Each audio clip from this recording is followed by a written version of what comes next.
Teka lang. Originally, ang engagement ay dapat sa birthday pa ng papa ko. Pareho ba kayong sabi para dito? Tito, napagkasunduan na namin. Sooner or later, wala nang dapat ipag-alala pa. Tama? Tito, parang sa kaligayahan ng iyong pamangkin. Tutulungan mo ako, hindi ba? Kailangan kong tignan kung itong pamangkin kong ito ay nakikinig. Anong ibig mo sabihin, Tito? Nakalimutan mo na ba, Lynn? Sabi ko hindi ko pipirmahan. Anong pinipilit mong pirmahan ni Wanwan? Ipagpatuloy ang kontrata. Tito, kahit sa job market, ito'y dapat ng voluntaryo para sa magkabilang panig. Kung ayaw ni Wanwan upang ipagpatuloy na manatili sa loose. Bakit? Sa tingin mo, ito ay isang recruitment contract? Turin Feng, pakiusap, umalis ka na. Kung pipirma ka, aalis ako. Kung gayon, kailangan kong tulungan si Wanwan na isaalang-alang ito sa panluloko mo sa fiancé ko. Hindi na kailangan. Ayos lang, inaalagaan ka ng fiancé mo. Pabayaan mo siyang tumingin. Ito. Tignan mo. Lucia, pwede bang bumalik ka muna? Natatakot ka ba na agawin ko ang fiancé mo? Anong pinagsasabi mo? Ikaw ang matanda na higit kong nire-respeto. Wanwan, ikaw ng fiancé ko. Nakatakda ng layag. Siyempre sa'yo na rin ang tito ko. Hindi kailangan matakot sa kanya. Alam ko. Please, umalis ka na. Sige, maaari niyong pag-usapan ito.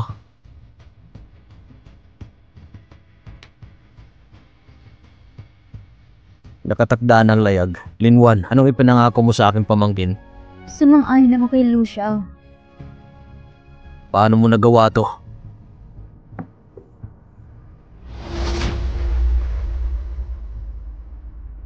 Turin Feng, pabayaan mo na ako. Dahil sa pagpapakasal mo sa kanya, gusto mo bang magpatuloy? Kasuklam-suklam ka talaga. Oo, papakasalan ko siya. At ikaw ang kanyang tiyuhin. Hindi na tayo dapat magkakasangkot. Sa panaginip mo.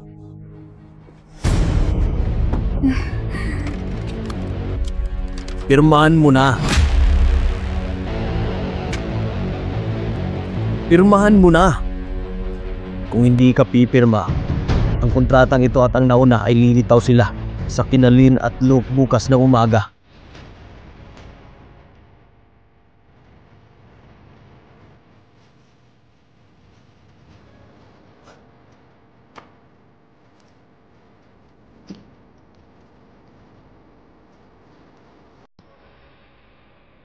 Hindi tamang ginagawa natin. Hanggat ito ang gusto ko. Ang relasyon sa pagitan ng tiyuhin at pamangkin, hindi importante sa akin. Hanggat gusto ko, pagkatapos ay magiging akin ka magpakailanman. Laruan mo lang ba ako?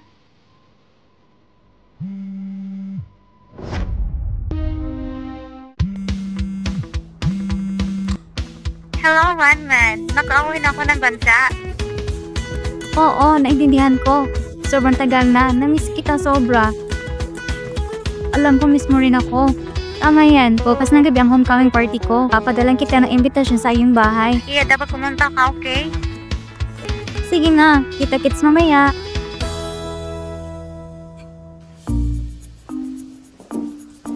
Ang ganda ng isang ito. Magaling si Mrs. sa pagkilala. Itong pinakabagong limitadong edisyon mula sa Gucci ngayong taon. Bagay ito sa damit ko para sa event bukas. Siguradong mamangha ang lahat. Sa kasamaang palad. Sa kasamaang palad, ano? Naka-reserve na ito sa akin. Pwede mo bang ibigay sa akin to pakiusap? Sige.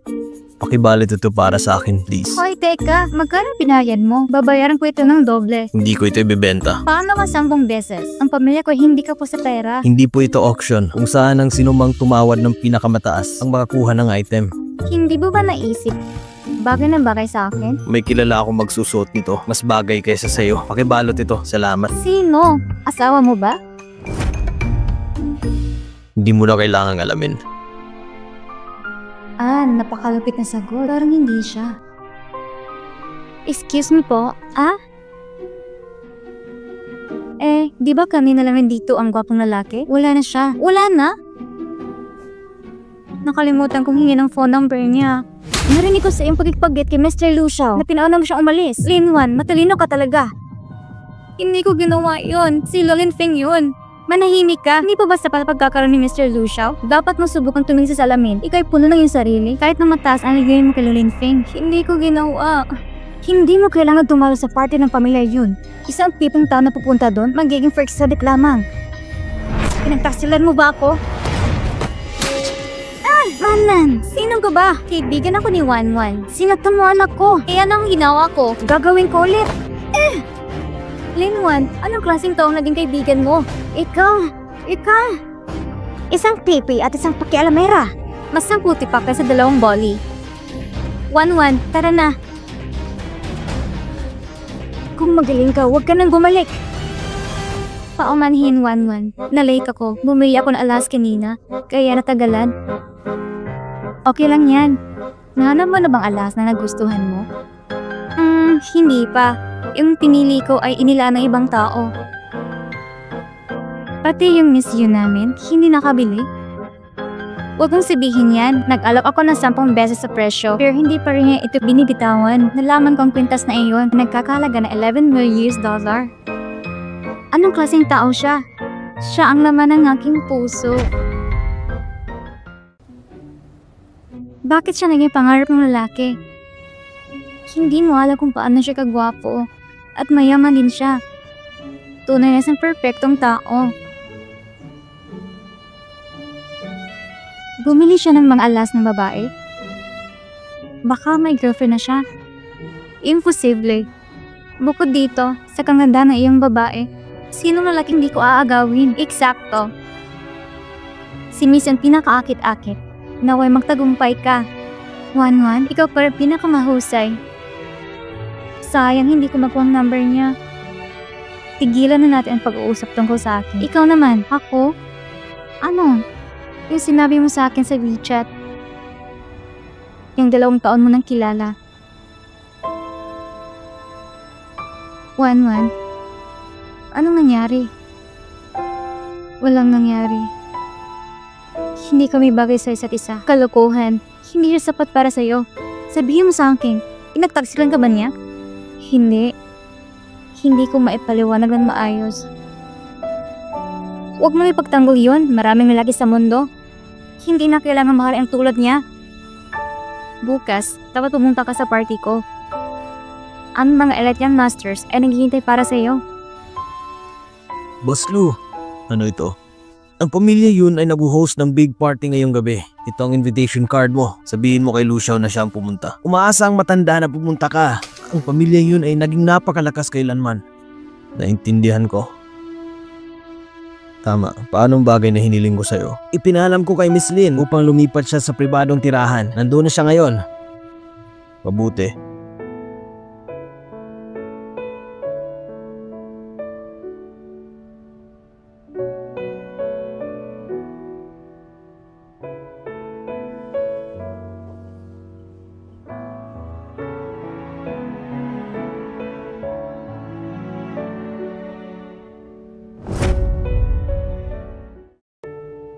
Maganda ba? Bakit mo ako pinalipat dito sa iyong lugar? Bakit mo ako binigyan ng mga regalo? Ayaw mo ba?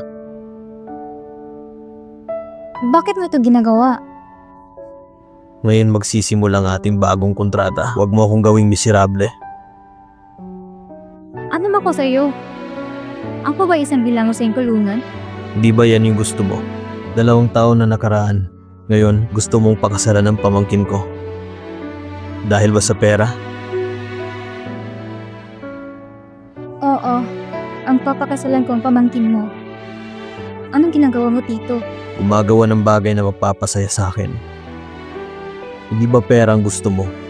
Sabi nila, kapag marami kang pera, mapapangiti mong isang dilag. Yung walang figura. At least bigyan mo ako ng ngiti.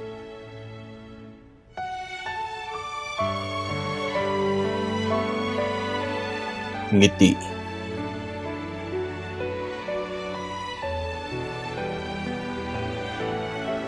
Mas malala pa ang pagngiti mo kaysa sa pag-iyak.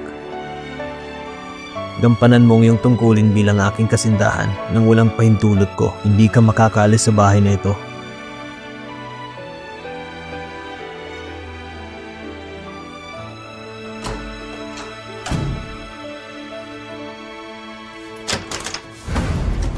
Miss Lynn, inutusan ako ni Mr. Lou na bantayan ka. Huwag mo kaming pahirapan.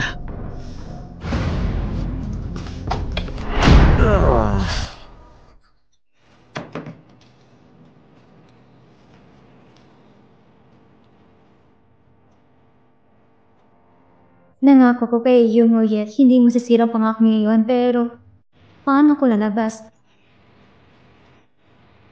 Hihingi ako ng tulong sa kanya.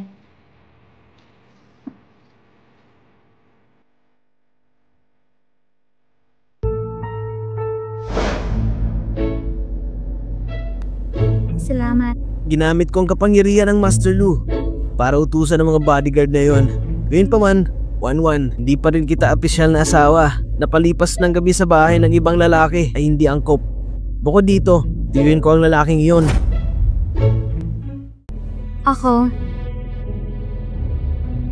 akan tiyuhin mo. May ilang mga problema na lutasin. As long as hindi tungkol sa emotional conflicts. Nag-renew na ba kayo ng kontrata niya? Ang tensyon, tinatanong kita, kung nagtatrabaho ka pa sa tito ko, sa kabila ng pagiging isang cold-faced demon prince, ang kanyang abilidad sa paghawak ng pera ay napakahusay. Sundin mo lang siya at kumita ng pera. Malapit na ba tayo? Bakit kailangan mong pumunta sa bahay ng pamilya yun? Ngayon, merong mayayamang businessman doon. Mahirap makapasok. Magkaibigan kami ni Xiaoyu. Inimitahan niya ako sa kanyang homecoming party. 1-1, hindi ka simple. Magkaibigan kayo ni Miss Yun? Dalhin mo rin ako doon. Hindi maganda yun. Ako ang fiancé mo. Bukod dito, tinulungan kita kanina. 1-1, hindi mo naman ako ipagkakanulo, di ba? Sige na. Lumiko ka. Pagpalit muna tayo ng damit. Oo.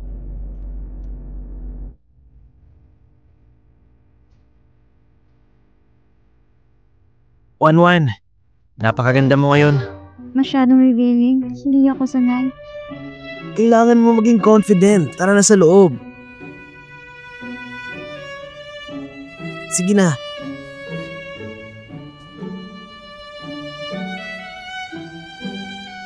Maraming salamat. Huwag kang maging magalang sa akin.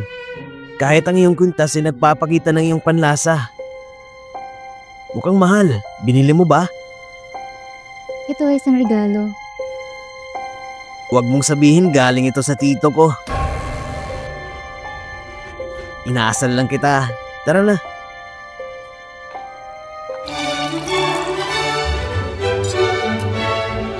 Ngayong gabi, magsaya tayo. Saglit lang. True, may tagal na. Napakaganda mo. Bilis, tumingin ka doon. Napakaganda. Kaninong anak siya? Ang aura ng dalalang ito ay talagang pambihira. 1-1, napakaganda mo ngayon. Ikaw ay si... Ako ang dapat namang tanong sa iyo. Huwag mo sabihin siya iyon. Hindi siya. Isang tulad mo ang makasama si Wanwan ay isang biyaya. Paano mo siya pinagtaksilan? Hayaan mo kong sabihin ito. Huwag mo siya ipagtanggol. Wala akong ideya kung anong yung sinasabi. Pero sa tingin ko, kailangan kong magpakilala ng konti. Ako si Lu Xiao. Ako ang fiancé ni Wanwan. Ano? Fiancé? Sir ba nakakaya ito? Ikaw palang kaibigan ni Wanwan. Ang noble woman ng pamilya yun, si Yun Xiao. Tama ba? Oo. Misunderstanding lang yung kanina. Walang problema. Narinig ko yung sinabi mo kanina. Si Wanwan ay may dating boyfriend na isang hamak. Wanwan. Sino ang lalaking iyon? Tuturuan ko siya ng leksyon. Ex-boyfriend? Ito isang relasyon para sa pera lamang. Ako? Wala. Ito ay isang hindi pagkakaunawan ni Xiaoyu. Totoo man o hindi, magiging mabuti ako sa hinaharap. Tama. Naaalala ko sa listahan ay mayroong iba pang galing sa Lu family. Nandito ako ngayon bilang kasama ni Wanwan. Kaya pala. Tama yan. Hindi ko alam kung kailan darating ang ibang master mula sa pamilya Lu. Mag-usap muna kayong dalawa. Pupuntahan ko sila. Anong nangyayari? Ang dali mong makahanap ng iba. Mahabang kwento. Huwag na nating pag-usapan niyon. Nakita ko ang young master mula sa pamilya Lu ay napakahusay din, mayaman at maalalahanin na mas mahusay kaysa hamak na dumurog sa puso mo. Akala ko mali ako. Akala ko nagkamali ako. Ang tipik ng kapatid pala at ang clear ng kaibigan. Ikaw pala. Paano ka nakapasok dito? Well, halatang imbitado kami. Hindi mo ba nakikita? Ito ang imbitasyon para sa party ngayon. Personal na sinulat ng Great Miss ng Yun family. Paano niya ito nakuha? Inanayahan kami ni Miss Yun. Kaya syempre, meron kaming imbitasyon na ito. Ikaw naman, paano ang isang katulad mo nakapasok dito? Ang iyong imbitasyon ay ibinigay sa akin ng aking kaibigan. Maaari mo akong iboli. Ngunit hindi dapat iboli ang aking kaibigan. Ang isang piping tulad mo ay maglutas ko lang sinungaling. Tingnan mo sarili mo. Paano ang nakikipagkaibigan mga normal na tao sa isang babaeng may kapansanan na katulad mo? Si Miss Yun na magmamay-ari ng $1,000,000. Sino ang may kapansanan dito? Mag-ingat ka sa mga sinasabi mo. Ikaw pumasok dito at matapang na nakikipag-away. Lin-Wan, nakikipagsabuatan ka ba sa kanya? Hindi ako. Dagdag pa. Kayong nauna. Kung ayaw mong matamaan kita, umalis ka na. Imbitado kami. At kung may umalis man, dapat ikaw yun. Lahat tumingin dito. Itong dalawang ito, pumasok dito para kumain tuminom ng libre.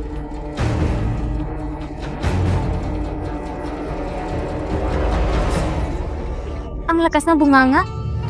Alam mo ba kung sino ako? Isang bastos na bitch na kaibigan ng mute bitch. Ang lakas loob mong buhusan ako ng tubig. Wan-Wan, huwag mo kong pigilan. Tuturuan ko silang leksyon. Ano ngayon? Gusto mo pa ba? Gusto mo humingi ng tawad?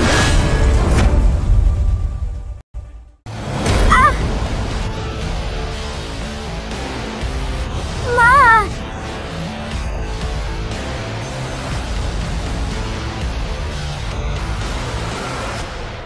Sabi ko sa'yo, huwag mong ibuli ang kaibigan ko.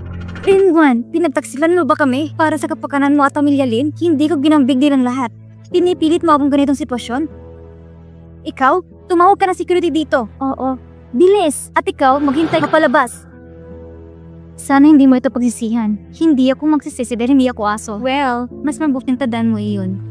Anong nangyari? Master Lu Xiao, dumating ka sa tamang oras. Nakipagkaibigan si Wan sa isang troublemaker at nasanggol sa pambubuli ng kanyang kapamilya. Troublemakers? Sino sila? Ito ay... Ako ang tinutukoy niya. Oo, ang walang hiyang babaeng ito. May hindi pagkakaunawaan dito. Ang bastos ng babaeng ito. Hinayon ko si Wan na mag-ingat sa pagpili ng kaibigan. Ano man, ikaw ang kanyang mapapangasawa, hindi pwede mapahiya ang pamilya Lu. Pero, hindi niya nakita mabuting hangarin ko. Huwag mong balatutin ang katotohanan. Kaya ang unang naprovoke sa kaibigan ko. Anong klaseng magkaibigan kayo? Hindi ko pa nasasabi kay Mr. Lu Xiao tungkol sa pag-post niyo dito. Alam niyo bang dalawa kung sino ang sinasabi mong nakalusot dito? Kilala mo siya? Bilisan niya security dito. Tama, siya yun. Great Miss! Great Miss! Great Miss! Great Miss! Great Miss? Teka, sigurado ko bang hindi kayo nagkamali? Siyang nag-iisang anak ng babae ng pamilya Yun. Paano namin siya mapagpakamalan? Sino ka ba? Bakit mo sinasagawa ng aming Great Miss? Ako. Ikaw ba talagang Great Miss of Yun family? Tama. Medyo matagal na ako nasa ibang bansa at sa pagbalik ko, nakasalubong ang dalawang ito. Kaibigan ka ng Great Miss ng pamilya Yun, hindi ba? Wan-Wan, bakit hindi mo sinabi kanina? Kaibigan ko siya at ang kanyang pagkatao ay walang kinalaman dito. Kahit na siya ay isang ordinaryong tao, huwag niyo siyang insultuhin. Tama si Wan-Wan. Dumating ng security. Sabihin sa kanila na i-escort ako palabas. Miss Xiao Yu, nagkamali kami. Kami ay mangmang kaya hindi namin kayo nakilala. Lahat kami ay pamilya ni Wan-Wan. So friends na tayo. Kaya ngayon, alam ko pamilya mo si Wan-Wan ha? Tapos yung tumawag sa kanya na isang pipe. Ako? Mahusay. Hindi ba dapat tumawag ka na ilang beses para marinig namin? Ano? Sabi mo kanina, pag nagsisi ka, aso ka. Narinig ang lahat, tama ba? Tama, narinig naming lahat. Miss Xiao Yu ha. Hindi magandang gawin natin yan dito ngayon. Party ko ito, at ako ang magdesisyon. Kung anong maganda. Master Lu Xiao. Hindi ako makikialam sa mga usapan ng mga babae. Tumahal ka para sa amin ngayon. Kung hindi, ipapasquad kita sa security. Sige, tahol! Tahol!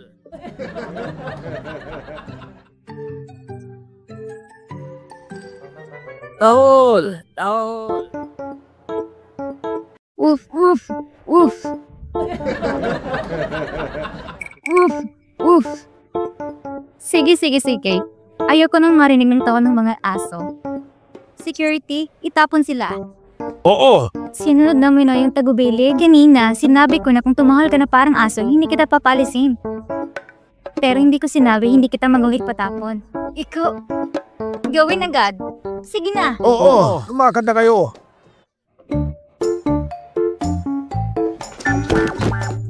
Umalis na kayo! Umalis na kayo!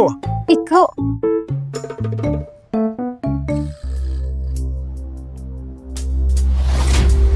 Anong meron? Master Lu, Anong nangyari? nagkipagsabuatan si Wanwan para ibole si Manman. Pinayuhan lang siya ni Manman na mag-ingat, pero hindi siya nakinig. Bilang kasintahan ni Master Lu Xiao, naging mas mayabang siya. Una sa hindi inaasahan siya. Nandyan ba si Linwan? Tama yan, nasaktan ako ng sobra. Hindi ko alam kung saan banda. Maaari mo ba akong tulungan suruin? Linwan, maayos naman ang pakikitungo ko sa'yo, hindi ba? Kaya ang lakas mong loob, suwayan ako. Master Lu, Kung nasugatan ka, pumunta ka sa ospital, hindi ako doktor. Master Lu.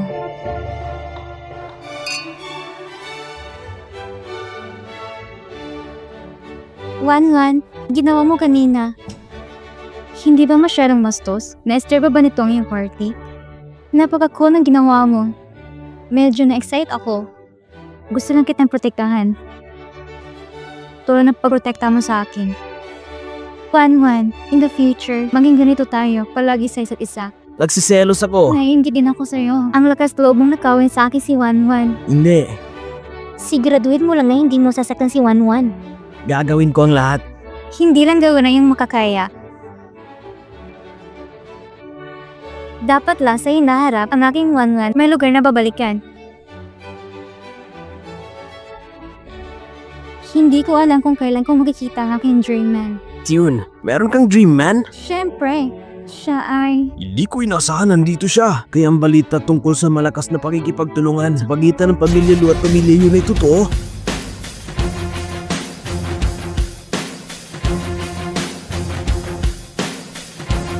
Ang aking dream man.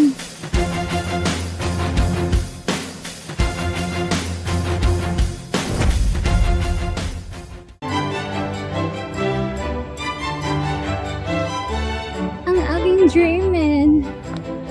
Anong nangyayari? Uncle, bakit ngayon ka lang dumating?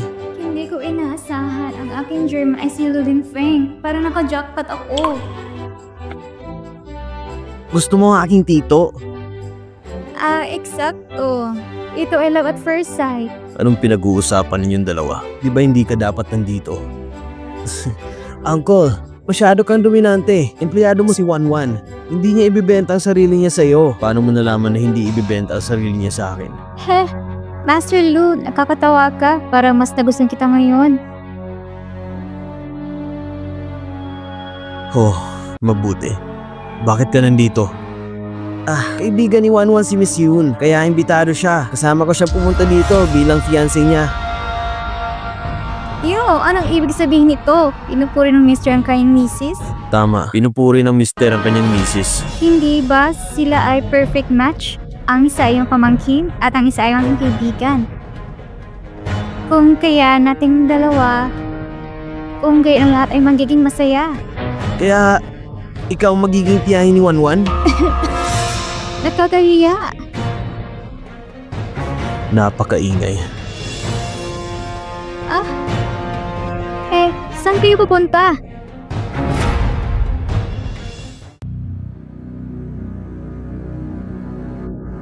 Gusto mo ba sumama ako? Hindi mo man nakikita ang ekspresyon ng tito ko. Nakakatakot siya. Payo ko sa'yo na maghintay ka dito.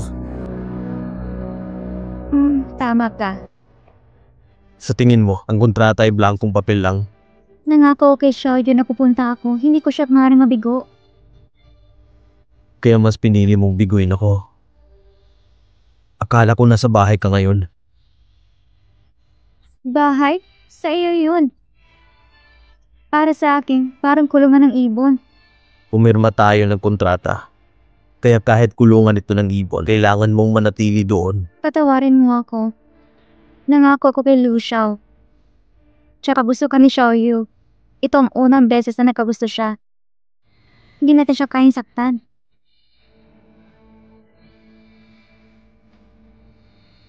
Gusto niya ako. May kinalaman ba ito sa akin? Kung ito ay simpleng pagkakagusto lang, kailangan ko bang maging responsable? Kaya kailangan kong panagutan silang lahat. Kaya ang nararamdaman ko para sa'yo ay hindi walang halaga. Tama. Muli. Ang tingin mo, nasabi ko dati kung ganyan ka makatitig sa akin, isipin kung gusto mo talaga ako. Tama. Gusto kita parang wala ng lunas. Itigil mo yan. Hindi ako tanga tulad ni Lu Xiao. Pagkatapos ng party, babalik ako. Pakiusap, huwag mong salita ng kaluwan sa harap ni Xiaoyu.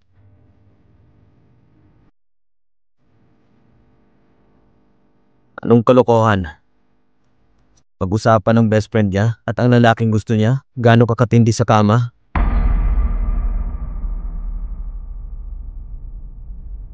Kayong dalawa?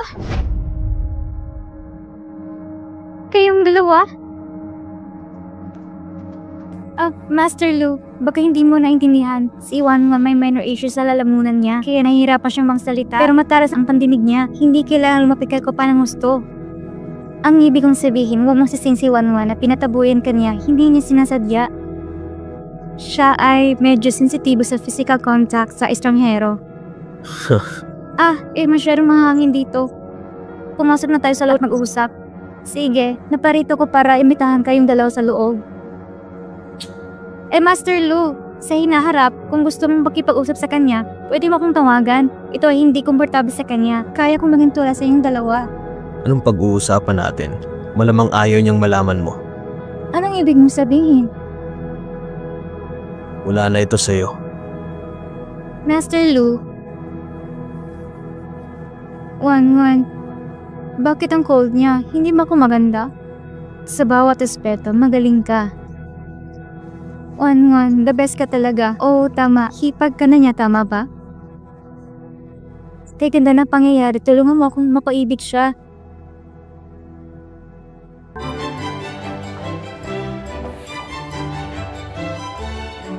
Sa wakas, nakabalik na ang lahat. Kuya, bagong girlfriend mo?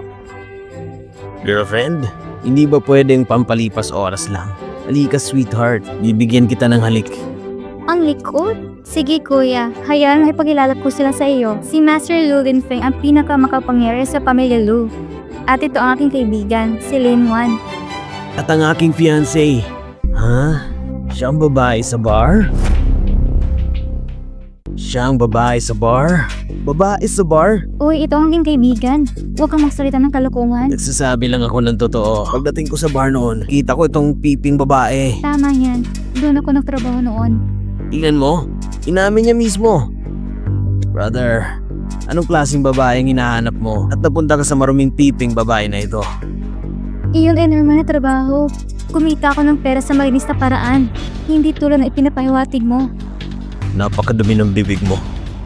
Tama, tumahimik ka. Kaibigan ko ito. Magtatrabaho ba ang isang taong mabuti sa ganoong lugar? Kaya pumunta ka doon para gumastos ng pera. Ginawa ka bang mabuting tao niya? Master Lu, huwag mo siyang ipagtanggol dahil lang sa hipag mo siya. Tignan mo, nagsuot siya ng scarf ng isang lalaki.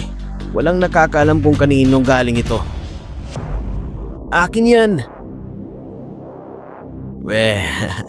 Hindi ko alam at saka mainit sa loob, kaya bakit siya nagsusuot ng scarf? Baka merong ilang mga nakatagong marka sa kanyang katawan.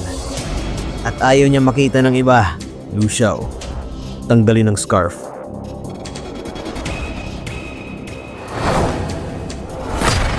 Hindi ba? Ito ang Gochu ang limitadong edisyon. Isang precious item.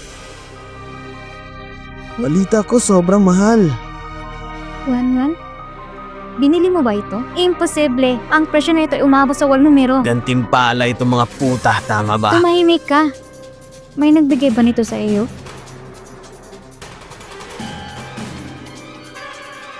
Wanwan, alam mo ba? Itong kwintas ang bagay na gusto kong bilhin ngunit hindi ko magawa. Kasi, binili na ito ni Lulin Feng.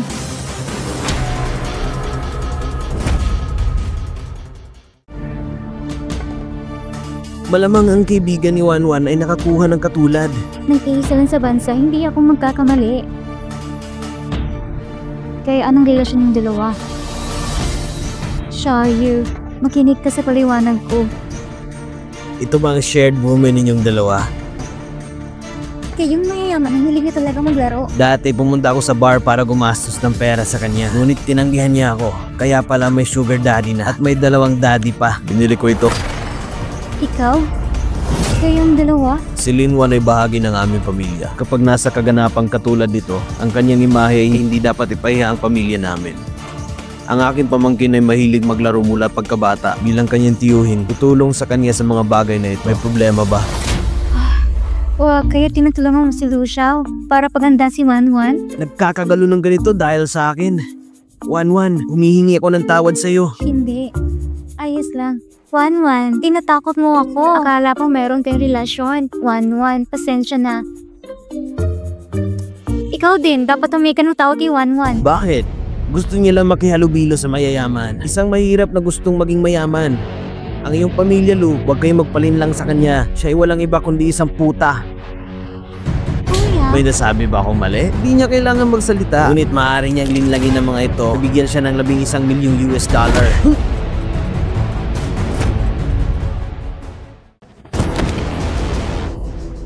Anong ginagawa mo?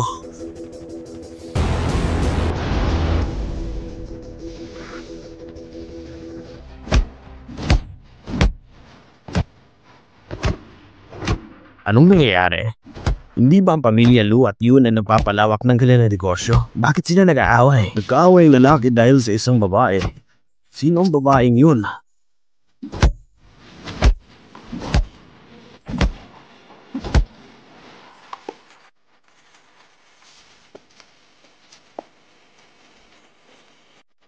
Bakit mo ko sinaktan? Nasira ang relo. Palitan mo ito.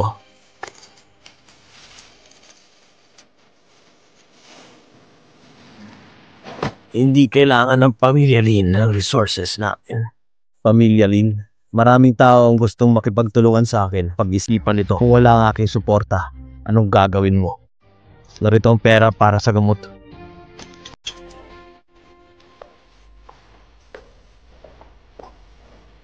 paumanghing ang iyong kuya. Chay, Aisha, deserve niya ito. Sino nagsabi sa kanya ng magsalita ng kalokohan? Kahit anong mangyari, kasalanan pa rin ng tito ko sa iyong party. Huwag mo siyang pagsalita ng masama.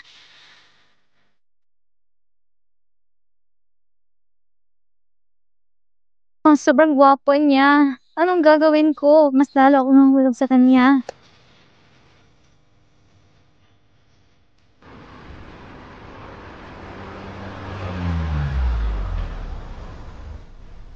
Teka, saan mo gustong pumunta? Bakit sa halap na ihatid kita sa bahay, gusto mong bumaba sa gitna ng kalsada? Hindi ko masabi. Gusto kong pumunta sa bahay ng tito mo. Pwede? Maraming kaganapan ngayong gabi. Gusto kong lumabas para masyal. Oh, kahit madalas akong pabirong tawagin siyang Diyos ng kamatayan, ito ang unang beses na nakita ko siyang manakit ng tao. Natakot din ako. Hey, ito, para sa'yo. Ano ito? Ito yung birthday gift ko sa'yo. Huwag mong sabihin na kalimutan mo ang sarili mong kalawan. Salamat. Mula noong nakaproblema ang nanay ko, ito ang unang pagkakataon na may nakaalala sa aking karawan. At binigyan ako ng regalo. Birthday gift? Ito ay...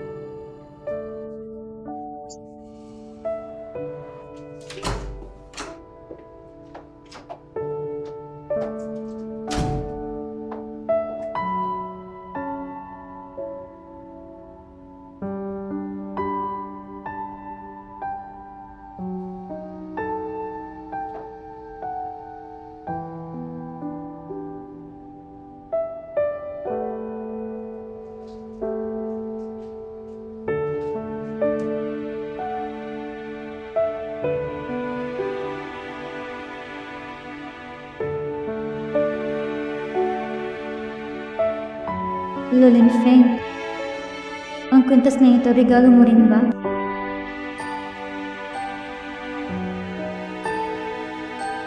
Kahit hindi, gusto ko din maging masaya minsan sa birthday ko.